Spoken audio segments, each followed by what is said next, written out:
Chapter 13. How I Fell In with the Curate. After giving the sudden lesson in the power of terrestrial weapons, the Martians retreated to their original position upon Horsell Common, and in their haste and encumbered with the debris of their smashed companion, they no doubt overlooked many such a stray and unnecessary victim as myself. Had they left their comrade and pushed on forthwith, there was nothing at that time between them and London but batteries of 12-pounder guns, and they would certainly have reached the capital in advance of the tidings of their approach. As sudden, dreadful, and destructive their advent would have been as the earthquake that destroyed Lisbon a century ago. But they were in no hurry. Cylinder followed cylinder in its interplanetary flight. Every 24 hours brought them reinforcement, and meanwhile the military and naval authorities, now fully alive to the tremendous power of their antagonists, worked with furious energy. Every minute a fresh gun came into position, until before twilight every copse, every row of suburban villas on the hilly slopes about Kingston and Richmond masked an expectant black muzzle. And through the charred and desolated area, perhaps 20 square miles altogether, that encircled the Martian encampment on Horsell Common, through charred and ruined villages among the green trees, through the blackened and smoking arcades that had been but a day ago pine spinneys, crawled the devoted scouts with the heliographs that were presently to warn the gunners of the Martian approach. But the Martians now understood our command of artillery, and the danger of humanity, and the danger of human proximity, and not a man ventured within a mile of either cylinder, save at the price of his life. It would seem that these giants spent the earlier part of the afternoon in going to and fro, transferring everything from the second and third cylinders. The second in Addlestone Golf Links, the second in Addlestone Golf Links, and the third at Pireford, to their original pit on Horsell Common. Over that, above the blackened heather and ruined buildings that stretched far and wide, stood one as sentinel, while the rest abandoned their vast fighting machines and descended into the pit. They were hard at work there far into the night, and the towering pillar of dense green smoke that rose therefrom could be seen from the hills about Merrow, and even, it is said, from Banstead and Epsom Downs. And while the Martians behind me were thus preparing for the next sally, and in front of me humanity gathered for the battle, I made my way with infinite pains and labour from the fire and smoke of burning Weybridge towards London. I saw an abandoned boat, very small and remote, drifting downstream, and throwing off the most of my sodden clothes, I went after it, gained it, and so escaped out of that destruction. There were no oars in the boat, but I contrived to paddle as well as my parboiled hands would allow, down the river towards Halliford and Walton, going very tediously and continually looking behind me, as you may well understand. I followed the river because I considered that the water gave me my best chance of escape, should these giants return. The hot water from the Martians' overthrow drifted downstream with me, so that for the best part of a mile I could see little of either bank. Once, however, I made out a string of black figures hurrying across the meadows from the direction of Weybridge. Halliford, it seemed, was quite deserted, and several of the houses facing the river were on fire. It was strange to see the place quite tranquil, quite desolate under the hot blue sky, with the smoke and little threads of flame going straight up into the heat of the afternoon. Never before had I seen houses burning without the accompaniment of an inconvenient crowd. A little further on, the dry reeds up the bank were smoking and glowing, and the line of fire inland was marching steadily across a late field of hay. For a long time I drifted, so painful and weary was I after the violence I had been through, and so intense the heat upon the water. Then my fears got the better of me again, and I resumed my paddling. The sun scorched my bare back. At last, as the bridge at Walton was coming into sight round the bend, my fever and faintness overcame my fears, and I landed on the Middlesex bank and lay down, deadly sick, amid the long grass. I suppose the time was then about 4 or 5 o'clock. I got up presently, walked perhaps half a mile without meeting a soul, and then lay down again in the shadow of a hedge. I seemed to remember talking wonderingly to myself during the last spurt. I was also very thirsty, and bitterly regretful I had drunk no more water. It is a curious thing that I felt angry with my wife. I cannot account for it, but my impotent desire to reach Leatherhead worried me excessively. I do not clearly remember the arrival of the curate, so that I probably dozed. I became aware of him as a seated figure in soot-smudged shirt sleeves, and with his upturned, clean-shaven face staring at a faint flickering that danced over the sky.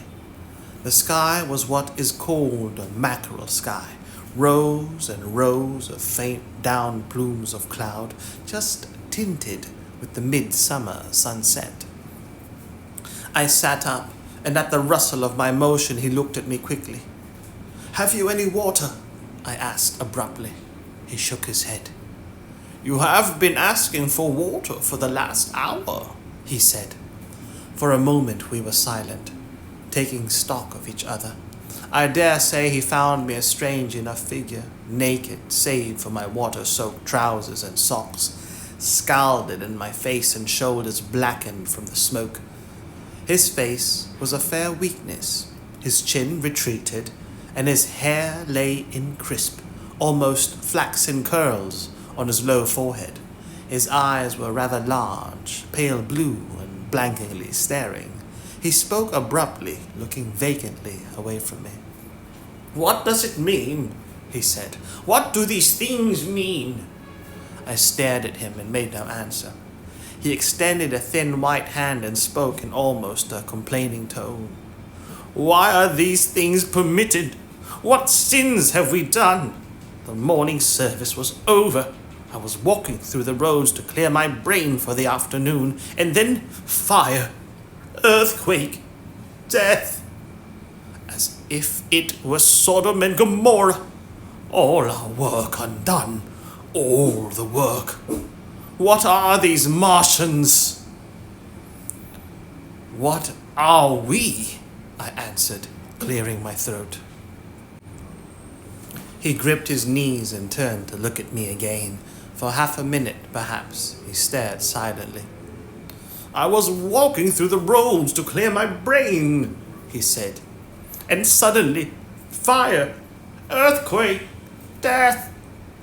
He relapsed into silence, with his chin now sunken almost to his knees. Presently, he began waving his hand. "All the work, all the Sunday schools. What have we done? What has Weybridge done? Everything gone, everything destroyed. The church, we rebuilt it only 3 years ago. Gone, swept out of existence. Why?" Another pause, and he broke out again like one demented. The smoke of her burning goeth up for ever and ever, he shouted. His eyes flamed, and he pointed a lean finger in the direction of Weybridge. By this time I was beginning to take his measure.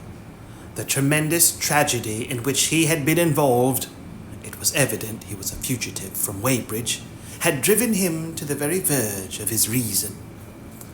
"Are we far from Sunbury?" I said, in a matter-of-fact tone. "What are we to do?" he asked. "Are these creatures everywhere? Has the earth been given over to them? Are we far from Sunbury? Only this morning I officiated at early celebration." "Things have changed," I said quietly. "You must keep your head. There is still hope." "Hope?" "Yes, plentiful hope for all this destruction." I began to explain my view of our position. He listened at first, but as I went on, the interest in his eyes changed to their former stare, and his regard wandered from me. "This must be the beginning of the end," he said, interrupting me. "The end! The great and terrible day of the Lord, when men shall call upon the mountains and the rocks to fall upon them and hide them from the face of him that sitteth upon the throne." I began to understand the position. I ceased my labored reasoning, struggled to my feet, and, standing over him, laid my hand on his shoulder. "Be a man," said I. "You are scared out of your wits. What good is religion if it collapses at calamity? Think of what earthquakes and floods, wars and volcanoes have done before to men. Did you think God had exempted Weybridge? He is not an insurance agent, man." For a time he sat in blank silence. "But how can we escape?" he asked suddenly. "They are invulnerable. They are pitiless." "Neither the one nor, perhaps, the other," I answered. "And the mightier they are, the more sane and wary should we be. One of them was killed yonder not 3 hours ago." "Killed?" he said, staring about him. "How can God's ministers be killed?" "I saw it happen," I proceeded to tell him. "We have chanced to come in for the thick of it," said I, "and that is all." "What is that flicker in the sky?" he asked abruptly. I told him it was the heliograph signaling, that it was the sign of human help and effort in the sky. "We are in the midst of it," I said. "Quiet as it is, that flicker in the sky tells of the gathering storm. Yonder, I take it, are the Martians, and Londonward, where those hills rise about Richmond and Kingston, and the trees give cover, earthworks are being thrown up and guns are being placed. Presently the Martians will be coming this way again." And even as I spoke, he sprang to his feet and stopped me by a gesture. "Listen," he said. From beyond the low hills across the water came the dull resonance of distant guns and a remote, weird crying. Then everything was still. A cockchafer came droning over the hedge and past us.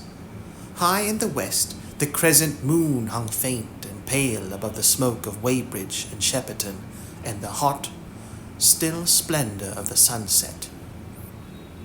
"We had better follow this path," I said, "northward." Chapter 14. In London.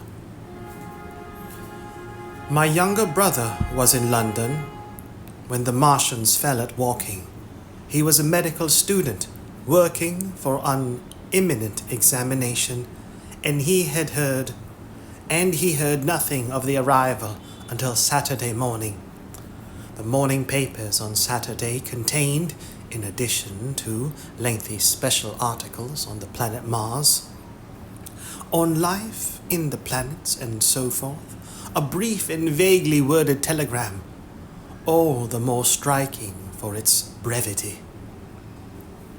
The Martians, alarmed by the approach of a crowd, had killed a number of people with a quick firing gun. So the story ran.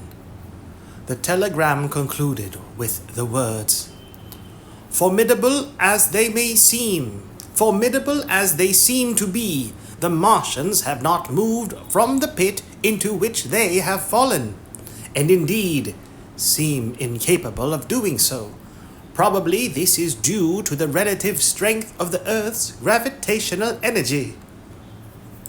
On that last text, their leader-writer expanded very comfortingly.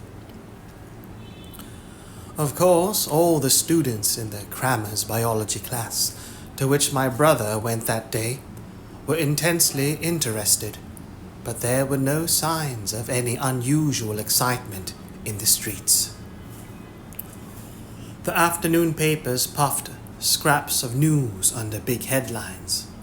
They had nothing to tell beyond the movements of troops about the common, and the burning of the pine woods between Woking and Weybridge until 8. Then the St. James's Gazette, in an extra special edition, announced the bare fact of the interruption of telegraphic communication. This was thought to be due to the falling of burning pine trees across the line. Nothing more of the fighting was known that night. The night of my drive to Leatherhead and back. My brother felt no anxiety about us, as he knew from the description in the papers that the cylinder was a good 2 miles from my house. He made up his mind to run down that night to me, in order, as he says, to see the things before they were killed. He dispatched a telegram, which never reached me, about 4 o'clock, and spent the evening at a music hall. In London, also, on Saturday night, there was a thunderstorm, and my brother reached Waterloo in a cab. On the platform from which the midnight train usually starts, he learned, after some waiting, that an accident prevented trains from reaching Woking that night. The nature of the accident he could not ascertain. Indeed, the railway authorities did not clearly know at that time. There was very little excitement in the station, as the officials, failing to realize that anything further than a breakdown between Byfleet and Woking Junction had occurred, were running the theatre trains, which usually pass through Woking round by Virginia Water or Guildford. They were busy making the necessary arrangements to alter the route of the Southampton and Portsmouth Sunday League excursions. A nocturnal newspaper reporter, mistaking my brother for the traffic manager, whom he resembles to a slight extent, waylaid and tried to interview him. Few people excepting the railway officials connected the breakdown with the Martians. I have read in another account of these events that on Sunday morning all London was electrified by the news from Woking. As a matter of fact, there was nothing to justify that very extravagant phrase. Plenty of people in London did not hear of the Martians until the panic of Monday morning. Those who did took some time to realize that the hastily worded telegrams in the Sunday papers conveyed. Those who took some time to realize all that the hastily worded telegrams in the Sunday papers conveyed. The majority of people in London do not read Sunday papers. The habit of personal security, moreover, is so deeply fixed in the Londoner's mind, and startling intelligence so much a matter of course in the papers, that they could read without any personal tremors. Open quotations. About 7 o'clock last night, the Martians came out of the cylinders, and moving about under an armor of metallic shields, have completely wrecked Woking Station, with the adjacent houses, and massacred an entire battalion of the Cardigan Regiment. No details are known. Maxims have been absolutely useless against their armor. The field guns have been disabled by them. Flying hussars have been galloping into Chertsey. The Martians appear to be moving slowly towards Chertsey or Windsor. Great anxiety prevails in West Surrey, and earthworks are being thrown up to check the advance Londonwards." End quotations. That was how the Sunday Sun put it, in a clever and remarkably prompt handbook article in the Referee compared the affair to a menagerie suddenly let loose in a village. No one in London knew positively of the nature of the armored Martians, and there was still a fixed idea that these monsters must be luggish, quote-unquote crawling, quote-unquote creeping painfully. Such expressions occurred in almost all the earlier reports. None of the telegrams could have been written by an eyewitness of their advance. The Sunday papers printed separate editions as further news came to hand, some even in default of it, but there was practically nothing more to tell people until late in the afternoon, when the authorities gave the press agencies the news in their possession. It was stated that the people of Walton and Weybridge and all that district were pouring along the roads Londonward, and that was all. My brother went to church at the Foundling Hospital in the morning, still in ignorance of what had happened on the previous night. There he heard allusions made to the invasion and a special prayer for peace. Coming out, he bought a Referee. He became alarmed at the news in this, and went again to Waterloo Station to find out if communication were restored. The omnibuses, carriages, cyclists, and innumerable people walking in their best clothes seemed scarcely affected by the strange intelligence that the news vendors were disseminating. People were interested, or if alarmed, alarmed only on account of the local residents. At the station he heard for the first time that the Windsor and Chertsey lines were now interrupted. The porters told him that several remarkable telegrams had been received in the morning from Byfleet and Chertsey stations, but that these had abruptly ceased. My brother could get very little precise detail out of them. Quote-unquote, open quotations, "There's fighting going on about Weybridge," end quotations, was the extent of their information. The train service was now very much disorganized. Quite a number of people who had been expecting friends from places on the southwestern network were standing about the station. One grey-headed old gentleman came and abused the southwestern company bitterly to my brother. "It wants showing up," he said. 1 or 2 trains came in from Richmond, Putney and Kingston, containing people who had gone out for a day's boating and found the locks closed and a feeling of panic in the air. A man in a blue and white blazer addressed my brother, full of strange tidings. "There's hosts of people driving into Kingston in traps and carts and things, with boxes of valuables and all that," he said. "They come from Molesey and Weybridge and Walton, and they say there's been guns heard at Chertsey, heavy firing, and that mounted soldiers have told them to get off at once because the Martians are coming. We heard guns firing at Hampton Court Station, but we thought it was thunder. What the dickens does it all mean? The Martians can't get out of their pit, can they?" My brother could not tell him. Afterwards, he found that the vague feeling of alarm had spread to the clients of the Underground Railway, and that the Sunday excursionists began to return from all the southwestern lungs, Barnes, Wimbledon, Richmond Park, Kew, and so forth, at unnaturally early hours, but not a soul had anything but vague hearsay to tell of. Every one connected with the terminus seemed ill-tempered. About 5 o'clock, the gathering crowd in the station was immensely excited by the opening of the line of communication, which is almost invariably closed, between the southeastern and the southwestern stations, and the passage of carriage trucks bearing huge guns and carriages crammed with soldiers. These were the guns that were brought up from Woolwich and Chatham to cover Kingston. There was an exchange of pleasantries. "You'll get eaten," "We're the beast tamers," and so forth. A little while after that, a squad of police came into the station and began to clear the public of the platforms, and my brother went out into the street again. The church bells were ringing for evensong, and a squad of Salvation Army lasses came singing down Waterloo Road. On the bridge, a number of loafers were watching a curious brown scum that came drifting down the stream in patches.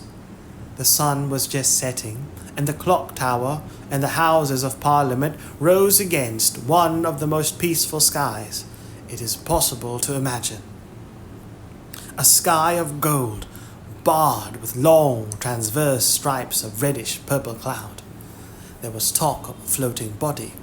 One of the men there, a reservist, he said he was, told my brother he had seen the heliograph flickering in the west.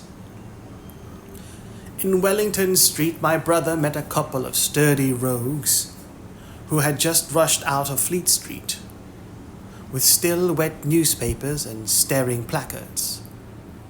"Dreadful catastrophe," they bawled one to the other down Wellington Street. "Fighting at Weybridge, full description, repulse of the Martians, London said to be in danger." He had to give 3p for a copy of that paper. Then it was, and then only, that he realized something of the full power and terror of these monsters. He learned that they were not merely a handful of small, sluggish creatures, but that they were minds swaying vast, mechanical bodies, and that they could move swiftly and smite with such power that even the mightiest guns could not stand against them. They were described as vast spider-like machines, nearly 100 feet high, capable of the speed of an express train, and able to shoot out a beam of intense heat. Masked batteries, chiefly of field guns, had been planted in the country about Horsell Common, and especially between the Woking district and London. 5 of the machines had been seen moving towards the Thames, and one, by a freak of chance, had been destroyed. In the other cases, the shells had missed, and the batteries had been at once annihilated by the heat rays. Heavy losses of soldiers were mentioned, but the tone of the dispatch was optimistic. The Martians had been repulsed. They were not invulnerable. They had retreated to their triangle of cylinders again, in the circle about Woking. Signallers with heliographs were pushing forward upon them from all sides. Guns were in rapid transit from Windsor, Portsmouth, Aldershot, Woolwich, even from the north, among others. Long wire guns of 95 tons from Woolwich. Altogether, 116 were in position of being hastily placed, chiefly covering London. Never before in England had there been such a vast or rapid concentration of military material. Any further cylinders that fell, it was hoped, could be destroyed at once by high explosives, which were being rapidly manufactured and distributed.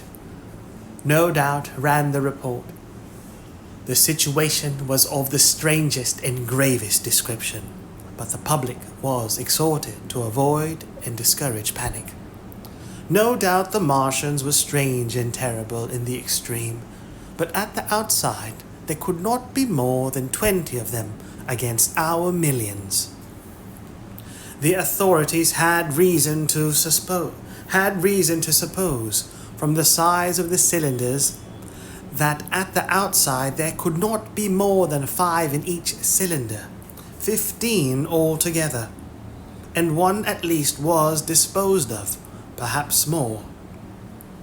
The public would be fairly warned of the approach of danger, and elaborate measures were being taken for the protection of the people in the threatened southwestern suburbs.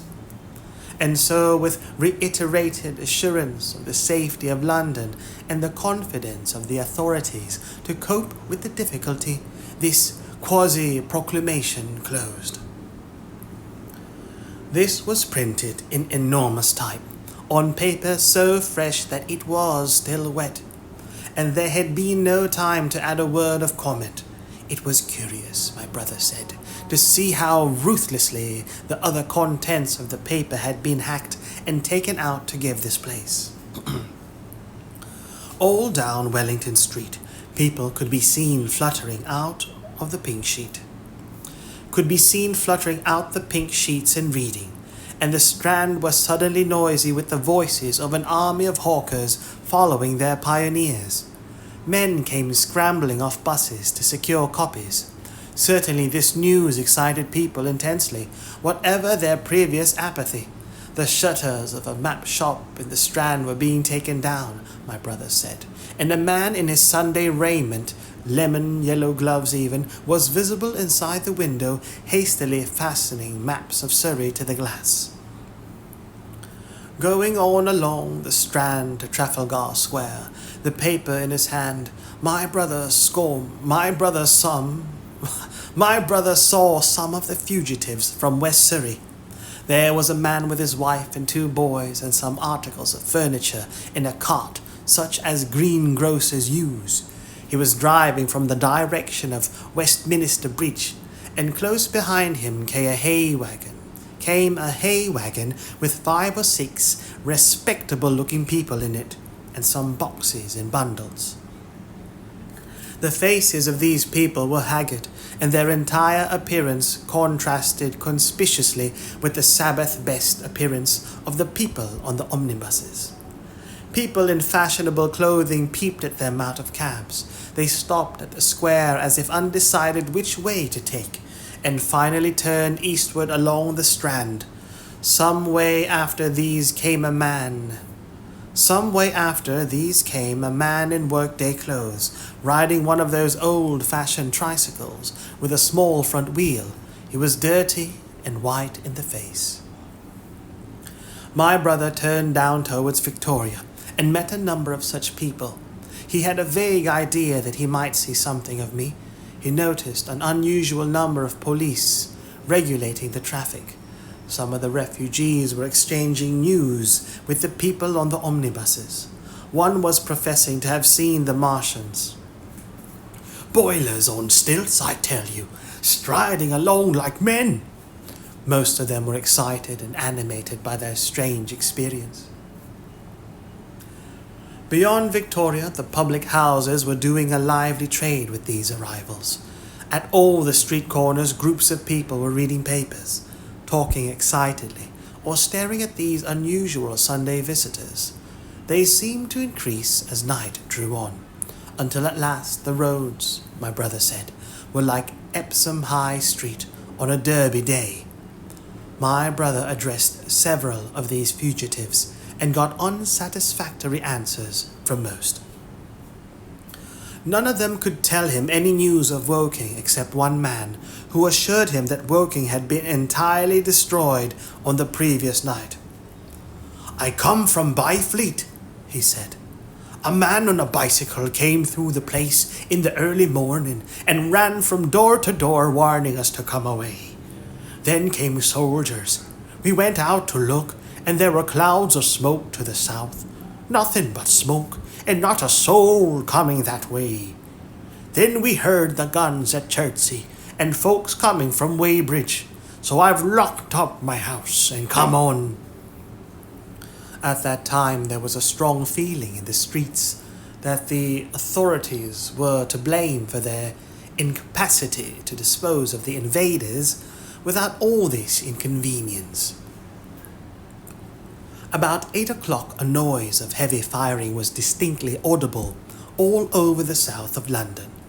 My brother could not hear it for the traffic in the main streets, but by striking through the quiet back streets to the river, he was able to distinguish it quite plainly.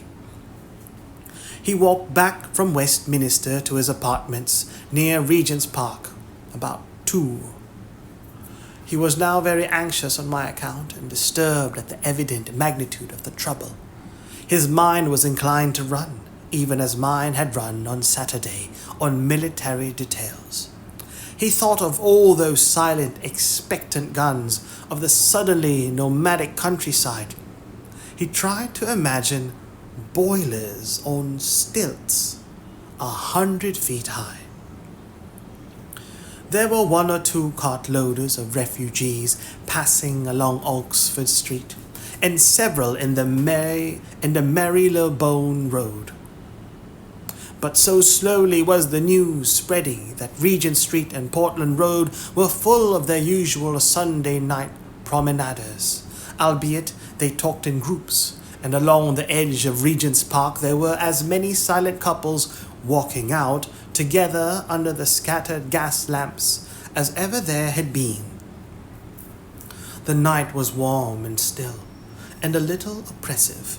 The sound of guns continued intermittently, and after midnight there seemed to be sheet lightning in the south. He read and reread the paper, fearing the worst had happened to me. He was restless, and after supper prowled out again aimlessly. He returned and tried to divert, but in vain, his attention by his examination notes. He went to bed a little after midnight, and he was awakened out of some lurid dreams in the small hours of Monday by the sound of door knockers, feet running in the street, distant drumming, and a clamour of bells. Red reflections danced on the ceiling. For a moment he lay astonished, wondering whether day had come or the world had gone mad. Then he jumped out of bed and ran to the window. His room was an attic, and as he thrust his head out, up and down the street there were a dozen echoes to the noise of his window sash, and heads in every kind of night disarray appeared. Inquiries were being shouted. "They're coming!" bawled a policeman, hammering at the door. "Martians are coming!" and hurried to the next door. The noise of drumming and trumpeting came from the Albany Street barracks, and every church within earshot was hard at work killing sleep with a vehement, disorderly tocsin.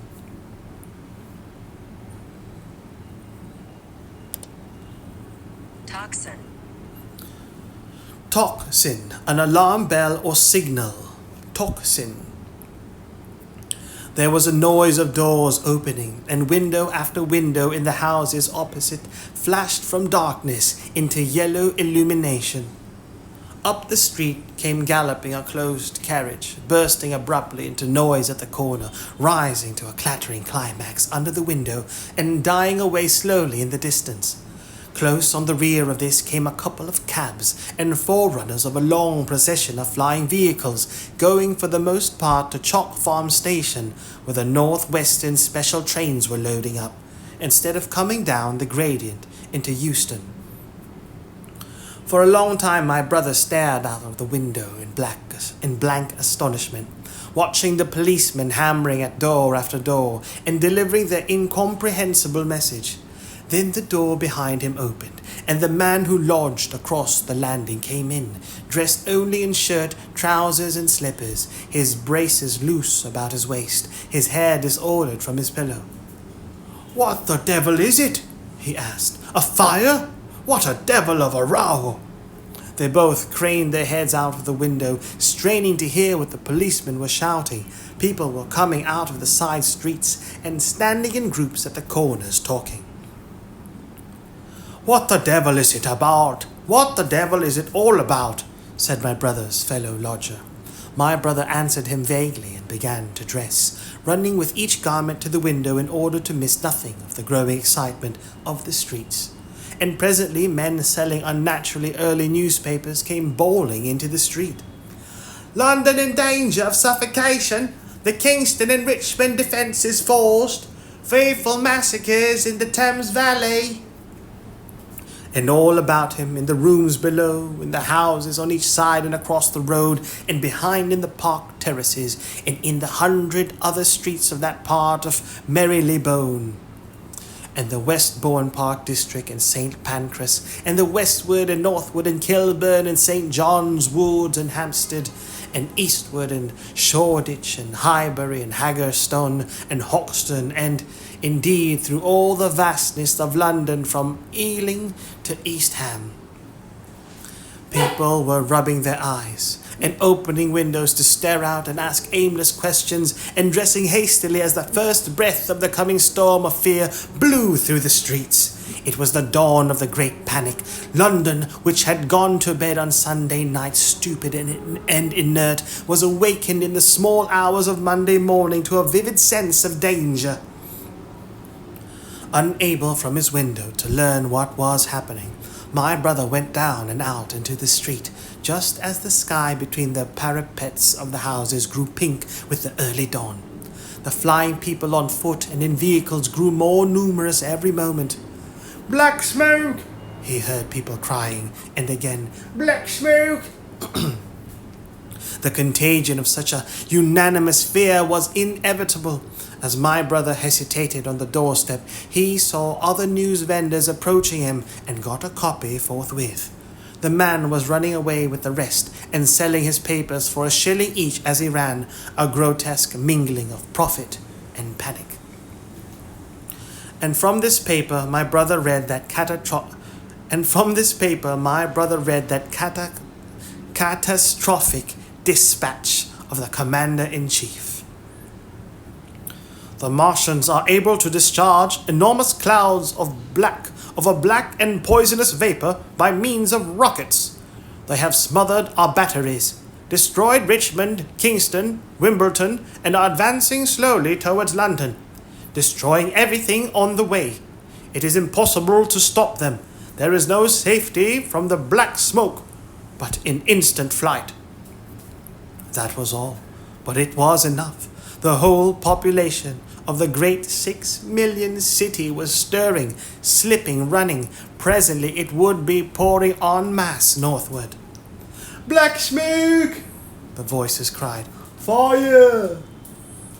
The bells of the neighboring church made a jangling tumult. A cart carelessly driven smashed, amid shrieks and curses, against the water trough up the street.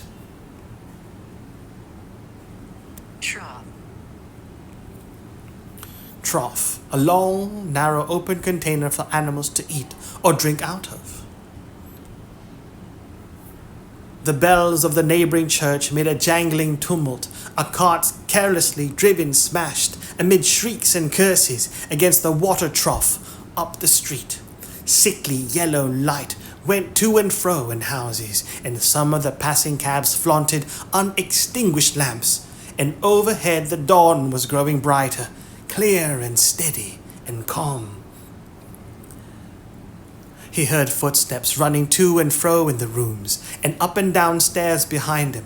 His landlady came to the door, loosely wrapped in dressing gown and shawl. Her husband followed, ejaculating. As my brother began to realize the import of all these things, he turned hastily to his own room, put all his available money, some £10 altogether, into his pockets, and went out again into the streets.